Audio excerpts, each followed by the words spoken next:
খুলনা বাংলাদেশের দক্ষিণ পশ্চিমাঞ্চলের বিভাগীয় শহর, যেখানে ইতিহাস, ঐতিহ্য এবং আধুনিকতার মেলবন্ধন ঘটেছে একসাথে।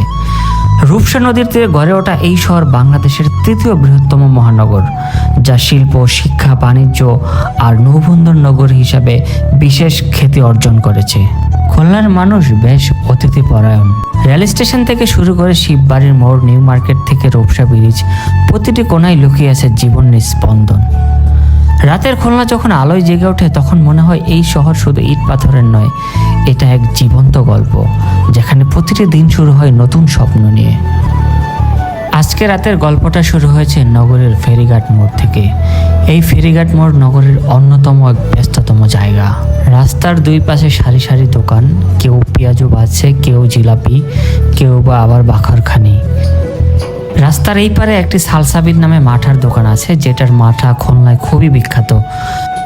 আমরা মূলত মাঠা খাওয়ার উদ্দেশ্যেই সেখানে গিয়েছিলাম, কিন্তু দুঃখজনকভাবে তখন আমরা মাঠা পাইনি, তাই আমরা ফেরত এসেছি।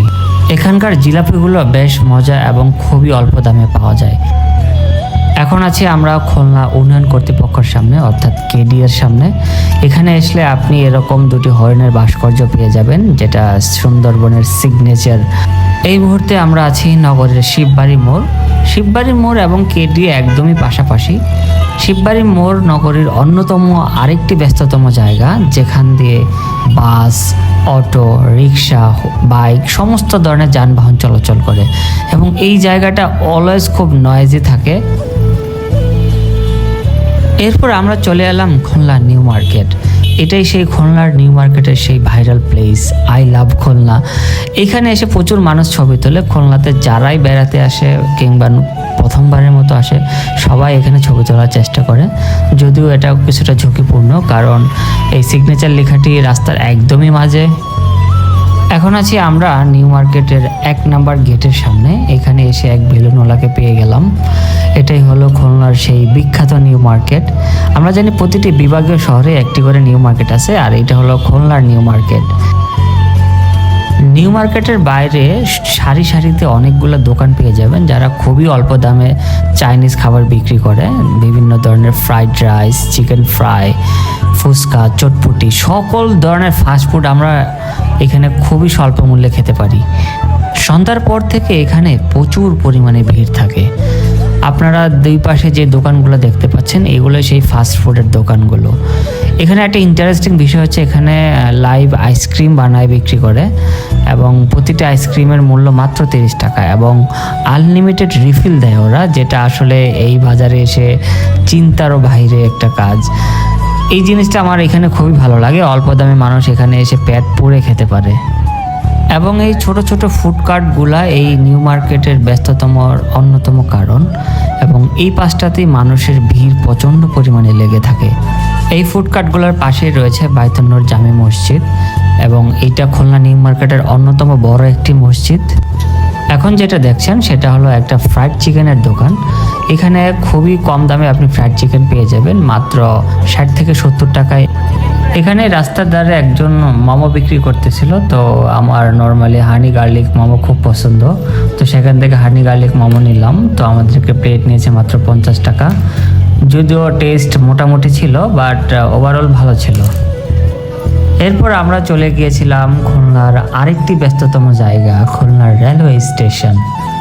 এটি খুলনার নতুন রেল স্টেশন, যার নান্দনিক দৃশ্য আপনাকে সত্যিই মুগ্ধ করবে। সাধারণত উত্তরবঙ্গের মানুষ বেশি এই রেল স্টেশন ব্যবহার করে, কারণ খুলনার সাথে উত্তরবঙ্গের বাস যোগাযোগ খুবই খারাপ, তাই মানুষজন বেশিরভাগ রেল প্রিফার করে, যেখানে তারা খুব সহজেই খুলনা থেকে উত্তরবঙ্গের জেলাগুলোতে পৌঁছাতে পারে। নর্মালি এখানে অ্যাভেলেবেল বাস পাওয়া যায় না, সেজন্য মানুষ রেলকে বেশি পছন্দ করে।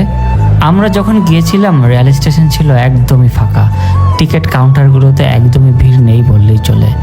এটা হলো খুলনার সেই নতুন রেল স্টেশনের ভিতরের অংশ।